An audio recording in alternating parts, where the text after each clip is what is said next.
Hello and welcome to a super special playoff edition of the DCHL Outsider Podcast here. We don't have a guest this week, so we're going to jump right into the action here. We're going MDHL to start off. I'm going to be saving the best for last.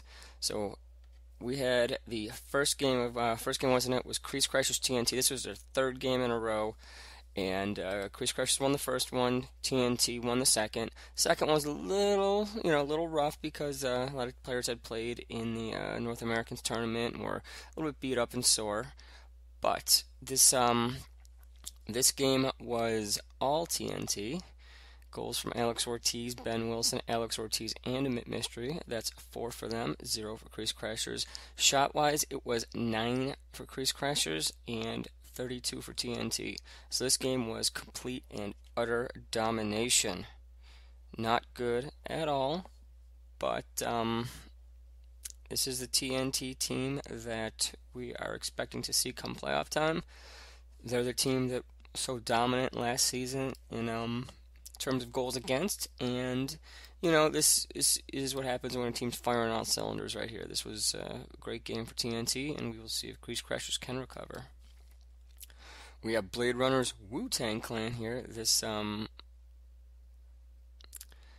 was a rough one there for WuTang, missing some players here, but BladeRunners get goals from Simon, Patrick, Nick Mosier, Meg, and Dan. That's 5 different goal scorers, making it a 5-0 game.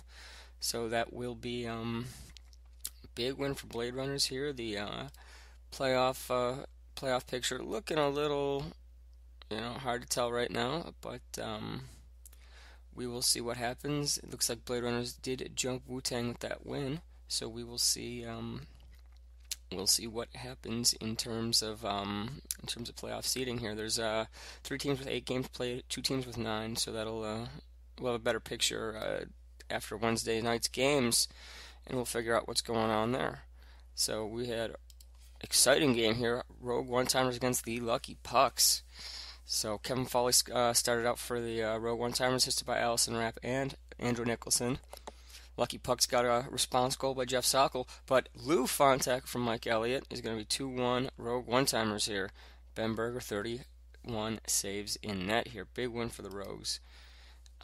This game was actually very important because it will set up, I believe, next week's game against the Lucky Pucks Rogue One-Timers will set up a showdown for first seed overall. So whoever gets that win is going to be the first overall in the Rec Division, which is very exciting because the Black Knights are sitting there at 3rd place with 9, can't catch either of them. But then beyond that, we have Islanders, Puck Mafia, and Zero Pucks Given all clumped up at 7. So these last few games are going to make a huge difference, and we'll see how they impact seeding. But final game of the night, we had the Gwendolyn Black Knights against, no, it was not the final game of the night, excuse me. Gwendolyn Black Knights against Zero Pucks Given. Black Knights they played like a 10-15 game like every week, so I kind of assumed it. The game was a little ticky-tacky back and forth, but Smith scored the first goal for Zero Pucks Given, assisted by Lawrence Neubauer and Lena Wynn. She wants to win, hashtag. And then they scored the second goal, Tomas from Eric Treffy and Bobby Hall. But Black Knights get a goal from Joe Abbott from David Altshuler, making it 2-1. Black Knights polar goalie, leading to some amazing hockey coming out, but Ryan Cetri holds his own, making it a 2-1 game. Black Knights, even though they had that big flurry, could not find the back of the net to tie it up. So that will be Zero Pucks Given, 2-1. Team is definitely looking good, looking a lot better than they were at the beginning of the season. It's not to say that they were poor at the beginning of the season or anything like that, but it just goes to show you what a few weeks of chemistry will do to a lot of players. These teams are looking a lot better now that they've been able to play 5, 6, 7 games together. And it's exciting to see this team grow, and we will see what the rest of the season brings for them. Final game of the day, we had Lords of the Rink against the Barbarians here. Lords of the Rink, first goal, Carlos Cruz from Sam Berkeley and Austin Henley. Sam threw this amazing pass, just cross ice to hit Carlos, who was wide open for a one-timer, and Carlos let this ball rip. So that was a big goal for him. Glad that Carlos is back, feeling healthy, scoring goals, doing his thing. Second goal, lower the ranks, Curtis from Brendan McLean. Right there, that is 2-0 for the 2-0 for Lords of the Rink. Kevin Shea with the shutout here, big win for LOTR. So that's our appetizer there. Main course, we got playoff action. Oh my God, I don't know if I can handle it. Just starting off here, we had Slashing Pumpkin Street Sharks. We got the scores. We don't have all the goal scorers, but we're gonna wing it. See what we can do here. Street Sharks, Slashing Pumpkins here. Game goes 2-2 into overtime. Chris Vasilius for the Street Sharks. Overtime game winner. Much love.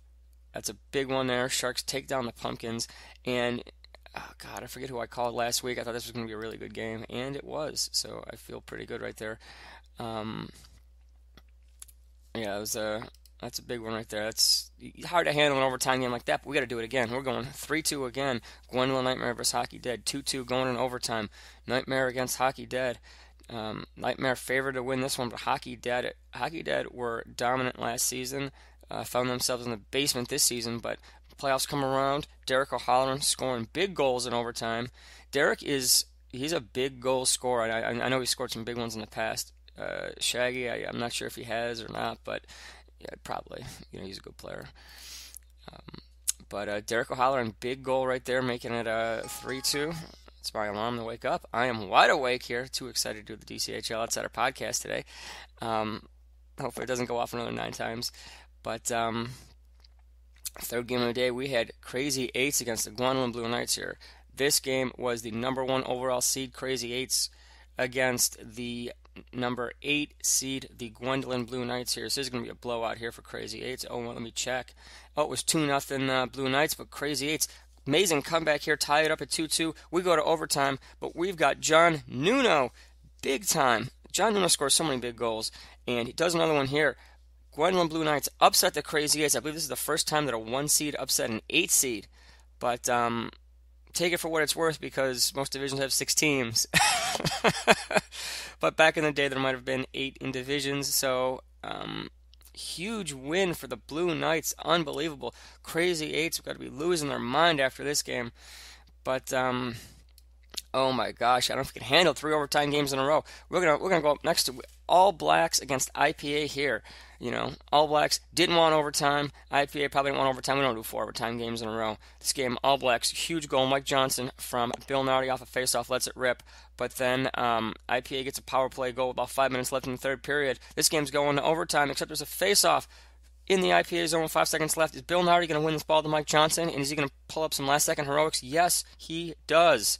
2.3 or 2.7 seconds left on the clock here. 2-1 All Blacks here. Huge goal, Mike Johnson. Insane. Beating the buzzer here. This is why every second matters, especially in the playoffs. 2.5 seconds left on the clock, and he gets the game winner. Unreal. Can't handle it. We had, too much excitement here. We had Hellfish and the Gwendolyn Gladiators. This game was 1-1 for a while. The Gladiators get on a power play here. Juliet pulls an amazing goal. Ball bounces up in the air. She picks this one out of the air. Scores 2-1 Gladiators. They're able to throw a couple more on there. An empty netter here, making it 5-1. Gladiators will advance. A big win for them right there.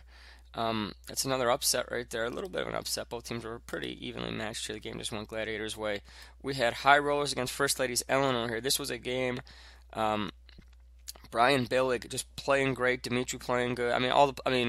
Melissa Keach playing great. Carolyn, good game. Just all the High Rollers played well. First Ladies, great game.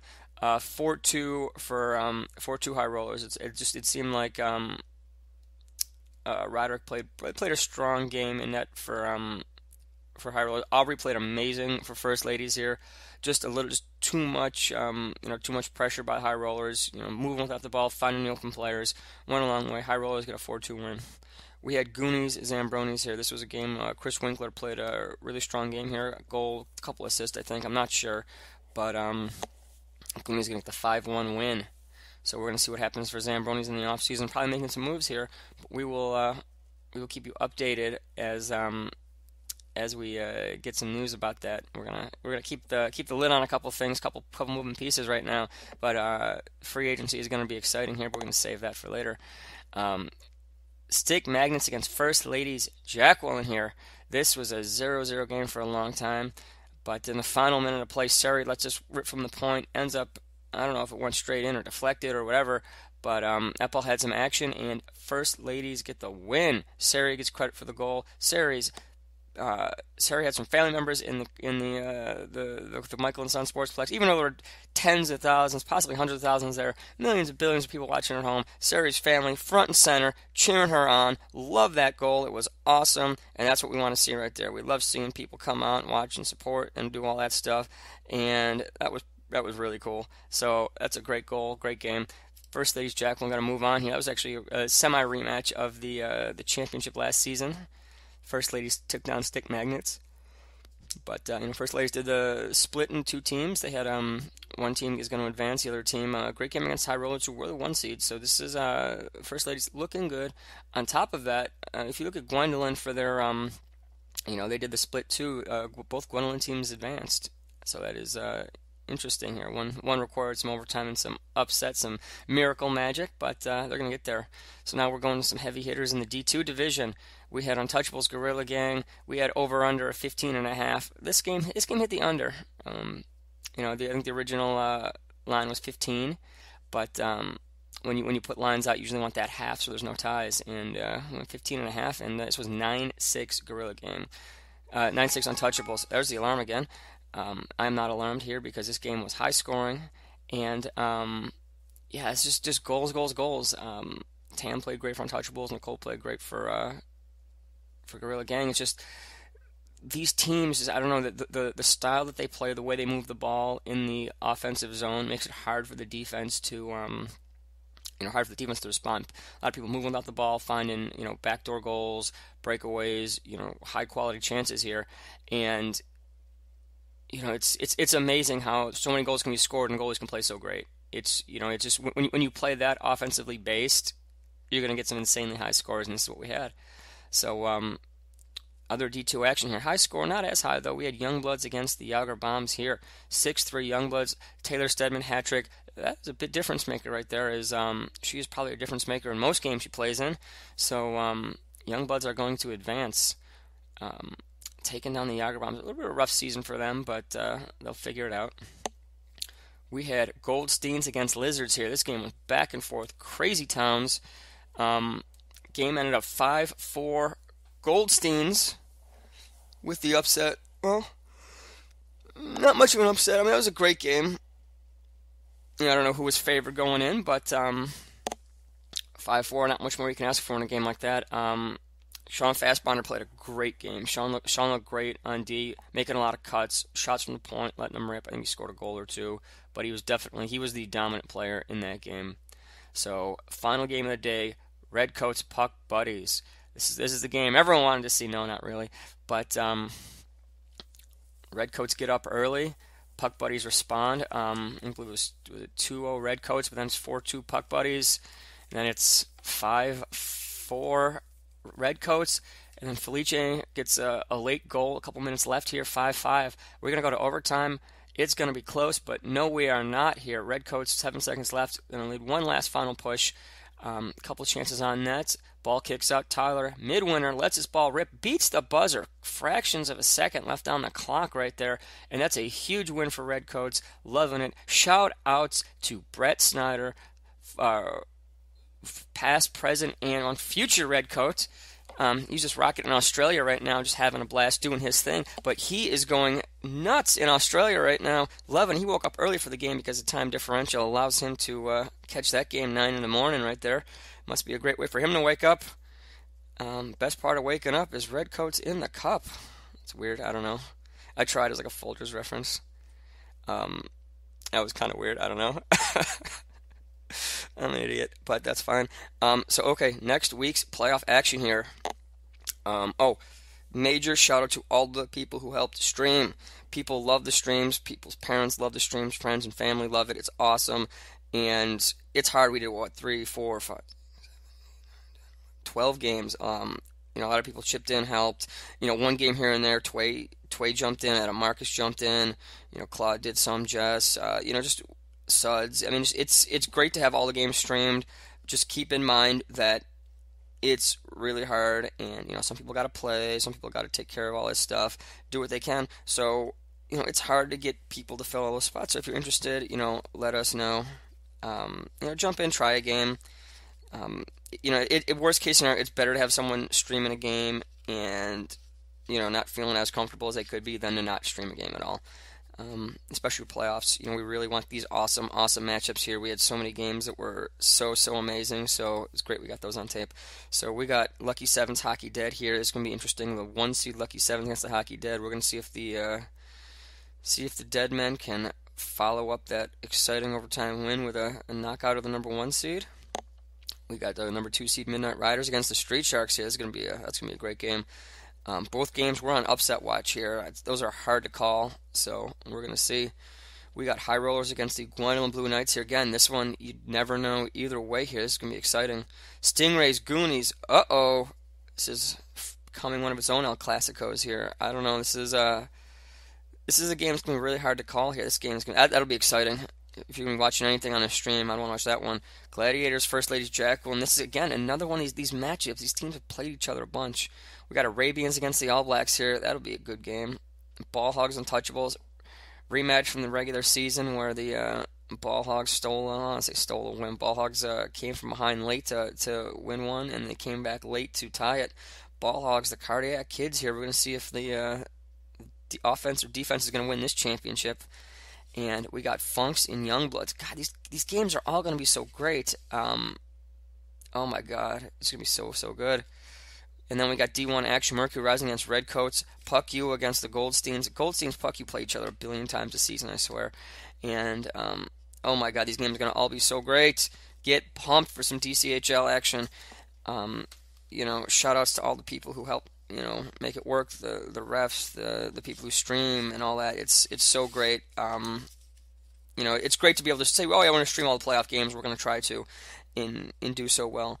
So, if you watch the stream, we posted this on the Facebook page. If you watch the streams at all, if you were at any of the games, share your favorite moments, because we are going to try to do a super cut of the of all the awesome plays and all that. So we're going to hopefully have something really cool to show everyone. So, making a video of all the awesome, cool plays, the drama, the excitement, the passion. It'd be really cool. So, let us know what you loved, and we'll go from there. So it's a short one today. We're trying to get some guests, but that kind of fell through. So maybe we'll get some guests for next week. Hint, hint. So thank you for listening to the DCHL Outsider, and get pumped because we got playoff action coming next week. We've got end of the season coming for MDHL. This is the exciting time here when we got everything happening right now, and make sure you get ready for those face-offs. Have a good one.